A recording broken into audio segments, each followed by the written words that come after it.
গোবৰ্ধনা অঞ্চলৰ পৰা মোৰ ৰাজনৈতিক জীৱন আৰম্ভ হৈছিলে, কাৰণ 2004 চনৰ বানপানী, 7 চনৰ বানপানী, 8 চনৰ বানপানীত মই একেলগে তেওঁলোকৰ লগত থাকি পেলাই কাম কৰিছিলোঁ। পৰৱৰ্তী সময়ত যাৰ কাৰণে তেওঁলোকে মোক 2011ত মোক MLA হিচাপে নিৰ্বাচিত কৰিছিলে আৰু তাৰপিছত ষোল্লতো নিৰ্বাচিত কৰিছিলে। মাজতে মই 5টা বছৰ নাছিলোঁ আৰু যাৰ কাৰণে এওঁলোকে বিভিন্ন ধৰণৰ অভাৱৰ সন্মুখীন হৈছিলে।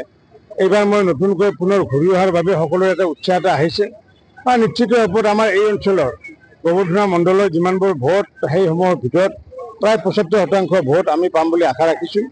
আৰু ময়ো এটা কথা কৈছোঁ যে যেতিয়ালৈ চন্দ্ৰ সূৰ্য থাকিব, যেতিয়ালৈ মই বাচি থাকিম, তেতিয়ালৈ যিকোনো দুৰ্যোগৰ সময়ত মই গোবৰ্ধনা মানুহৰ কাষত থাকিম বুলি মই প্ৰতিশ্ৰুতি দিছোঁ। যিহেতু এই লাগবা লাগব শব্দটো যিহেতু ইতিমধ্যে লাগি দিলেই, এইকেইদিন ভালকৈ লাগিব ভালকৈ লাগিব যদি এতিয়া আমি এওঁলোকক যদি কওঁ যে আমাৰ যিহেতু অসমৰ নামনি অসমৰ মানুহ, পশ্চিম অসমৰ মানুহ, এওঁলোকে ভালকৈ লাগি দিব লাগিব বুলি ক'লে তেওঁলোকে মানে বেছি ভাল নাপায়।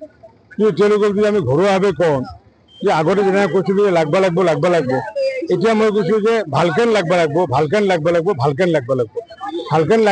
মানে ভালকৈ লাগি দিব লাগিব নিৰ্বাচনৰ কাৰণে। যিকোনো খবৰৰ বাবে যোগাযোগ কৰক আমাৰ এই নম্বৰত 9181 307 221।